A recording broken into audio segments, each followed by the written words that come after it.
London was our present point of rest. We determined to remain several months in this wonderful and celebrated city.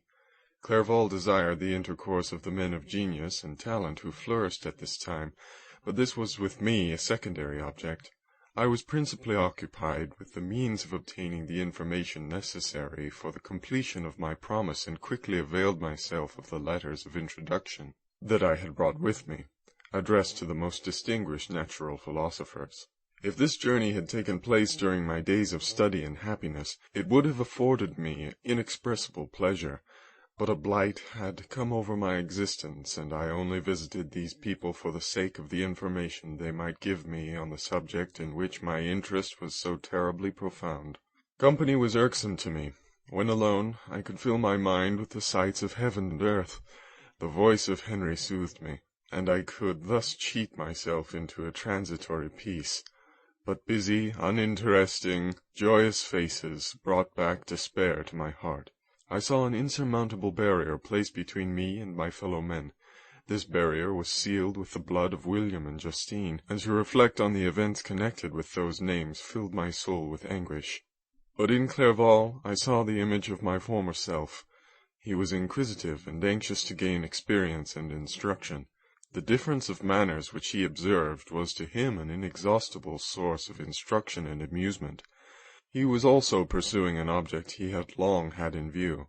His design was to visit India, in the belief that he had in his knowledge of its various languages, and in the views he had taken of its society, the means of materially assisting the progress of European colonization and trade. In Britain only could he further the execution of his plan. He was forever busy, and the only check to his enjoyment was my sorrowful and dejected mind. I tried to conceal this as much as possible, that I might not debar him from the pleasures natural to one who was entering on a new scene of life, undisturbed by any care or bitter recollection. I often refused to accompany him, alleging another engagement, that I might remain alone. I now also began to collect the materials necessary for my new creation, and this was to me like the torture of single drops of water continually falling on the head, and every word that I spoke in allusion to it caused my lips to quiver and my heart to palpitate. After passing some months in London, we received a letter from a person in Scotland who had formerly been our visitor at Geneva. He mentioned the beauties of his native country, and asked us if those were not sufficient allurements to induce us to prolong our journey as far north as Perth, where he resided. Clerval eagerly desired to accept his invitation, and I, although I abhorred society, wished to view again mountains and streams, and all the wondrous works with which nature adorns her chosen dwelling-places. We had arrived in England at the beginning of October, and it was now February. We accordingly determined to commence our journey towards the north at the expiration of another month. In this expedition we did not intend to follow the great road to Edinburgh, but to visit Windsor, Oxford, Matlock, and the Cumberland Lakes. Resolving to arrive at the completion of this tour about the end of July, I packed up my chemical instruments and the materials I had collected, resolving to finish my labours in some obscure nook in the northern highlands of Scotland. We quitted London on the 27th of March, and remained a few days at Windsor, rambling in its beautiful forest. This was a new scene to us mountaineers. The majestic oaks, the quantity of game, and the herds of stately deer were all novelties to us. From thence we proceeded to Oxford. As we entered this city, our minds were filled with the remembrance of the events that had transacted there more than a century and a half before. It was here that Charles I had collected his forces. This city had remained faithful to him, after the whole nation had forsaken his cause to join the standard of Parliament and liberty. The memory of that unfortunate king and his companions, the amiable Falkland, the insolent Goring, his queen, and son, gave a peculiar interest to every part of the city which they might be supposed to have inhabited.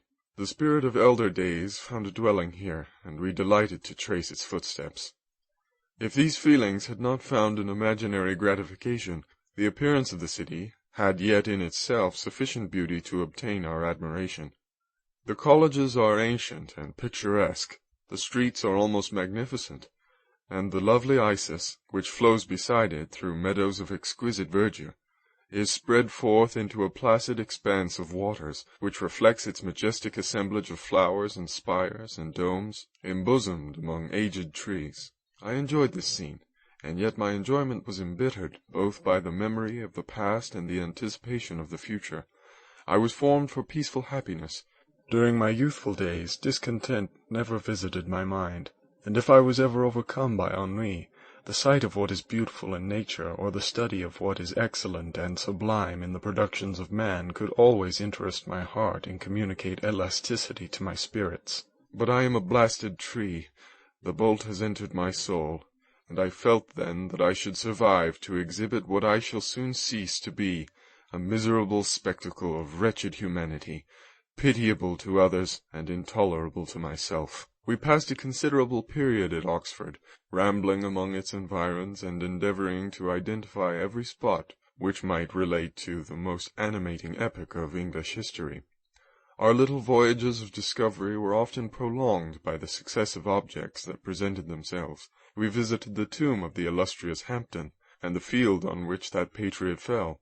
For a moment my soul was elevated from its debasing and miserable fears to contemplate the divine ideas of liberty and self-sacrifice, of which these sites were the monuments and the remembrancers. For an instant I dared to shake off my chains and look around me with a free and lofty spirit, but the iron had eaten into my flesh, and I sank again, trembling and hopeless, into my miserable self. We left Oxford with regret and proceeded to Matlock, which was our next place of rest.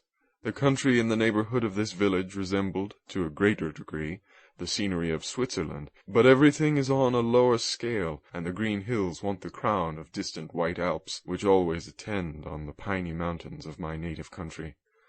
We visited the wondrous cave and the little cabinets of natural history, where the curiosities are disposed in the same manner as in the collections of Sauveur and Chamonix. The latter name made me tremble when pronounced by Henry, and I hastened to quit Matlock, with which that terrible scene was thus associated. From Derby, still journeying northwards, we passed 2 months in Cumberland and Westmoreland. I could now almost fancy myself among the Swiss mountains. The little patches of snow which yet lingered in the northern sides of the mountains, the lakes, and the dashing of the rocky streams were all familiar and dear sights to me. Here also we made some acquaintances, who almost contrived to cheat me into happiness. The delight of Clerval was proportionably greater than mine. His mind expanded in the company of men of talent, and he found in his own nature greater capacities and resources than he could have imagined himself to have possessed while he associated with his inferiors. "I could pass my life here," he said to me, "and among these mountains I should scarcely regret Switzerland and the Rhine." But he found that a traveller's life is one that includes much pain amidst its enjoyments. His feelings are forever on the stretch, and when he begins to sink into repose, he finds himself obliged to quit that on which he rests in pleasure for something new, which again engages his attention, and which also he forsakes for other novelties. We had scarcely visited the various lakes of Cumberland and Westmoreland, and conceived an affection for some of the inhabitants, when the period of our appointment with our Scotch friend approached, and we left then to travel on. For my own part I was not sorry. I had now neglected my promise for some time, and I feared the effects of the demon's disappointment. He might remain in Switzerland and wreak his vengeance on my relatives. This idea pursued me and tormented me at every moment from which I might otherwise have snatched repose and peace. I waited for my letters with feverish impatience. If they were delayed, I was miserable, and overcome by 1,000 fears, and when they arrived, and I saw the superscription of Elizabeth or my father, I hardly dared to read and ascertain my fate. Sometimes I thought that the fiend followed me and might expedite my remissness by murdering my companion. When these thoughts possessed me, I would not quit Henry for a moment, but followed him as his shadow, to protect him from the fancied rage of his destroyer. I felt as if I had committed some great crime, the consciousness of which haunted me. I was guiltless, but I had indeed drawn down a horrible curse upon my head, as mortal as that of crime. I visited Edinburgh with languid eyes and mind, and yet that city might have interested the most unfortunate being. Clerval did not like it so well as Oxford, for the antiquity of the latter city was more pleasing to him, but the beauty and regularity of the new town of Edinburgh, its romantic castle and its environs, the most delightful in the world, Arthur's Seat, St. Bernard's Well, and the Pentland Hills compensated him for the change and filled him with cheerfulness and admiration. But I was impatient to arrive at the termination of my journey. We left Edinburgh in a week, passing through Coupar, St. Andrews, and along the banks of the Tay, to Perth, where our friend expected us. But I was in no mood to laugh and talk with strangers, or enter into their feelings or plans with the good humour expected from a guest, and accordingly I told Clerval that I wished to make the tour of Scotland alone. "Do you?" said I. "Enjoy yourself, and let this be our rendezvous. I may be absent a month or two, but do not interfere with my motions, I entreat you. Leave me to peace and solitude for a short time, and when I return I hope it will be with a lighter heart, more congenial to your own temper." Henry wished to dissuade me, but seeing me bent on this plan, ceased to remonstrate. He entreated me to write often. "I had rather be with you," he said, "in your solitary rambles, than with these Scotch people, whom I do not know. Hasten then, my dear friend, to return, that I may again feel myself somewhat at home, which I cannot do in your absence." Having parted from my friend, I determined to visit some remote spot of Scotland and finish my work in solitude. I did not doubt but that the monster followed me, and would discover himself to me when I should have finished, that he might receive his companion. With this resolution, I traversed the northern Highlands, and fixed on one of the remotest of the Orkneys as the scene of my labours. It was a place fitted for such a work, being hardly more than a rock whose high sides were continually beaten upon by the waves. The soil was barren, scarcely affording pasture for a few miserable cows, and oatmeal for its inhabitants, which consisted of 5 persons, whose gaunt and scraggy limbs gave tokens of their miserable fare. Vegetables and bread, when they indulged in such luxuries, and even fresh water, was to be procured from the mainland, which was about 5 miles distant. On the whole island there were but 3 miserable huts, and one of these was vacant when I arrived. This I hired. It contained but 2 rooms, and these exhibited all the squalidness of the most miserable penury. The thatch had fallen in, the walls were unplastered, and the door was off its hinges. I ordered it to be repaired, bought some furniture, and took possession, an incident which would doubtless have occasioned some surprise, had not all the senses of the cottagers been benumbed by want and squalid poverty. As it was, I lived ungazed at and unmolested, hardly thanked for the pittance of food and clothes which I gave, so much does suffering blunt even the coarsest sensations of men. In this retreat I devoted the morning to labour, but in the evening, when the weather permitted, I walked on the stony beach of the sea to listen to the waves as they roared and dashed at my feet. It was a monotonous yet ever-changing scene. I thought of Switzerland. It was far different from this desolate and appalling landscape. Its hills are covered with vines, and its cottages are scattered thickly in the plains. Its fair lakes reflect a blue and gentle sky, and when troubled by the winds, their tumult is but as the play of a lively infant when compared to the roarings of a giant ocean. In this manner I distributed my occupations when I first arrived, but as I proceeded in my labour, it became every day more horrible and irksome to me.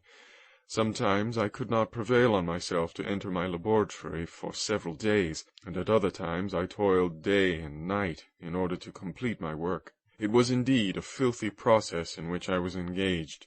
During my first experiment, a kind of enthusiastic frenzy had blinded me to the horror of my employment. My mind was intently fixed on the consummation of my labour, and my eyes were shut to the horror of my proceedings. But now I went to it in cold blood, and my heart often sickened at the work of my hands.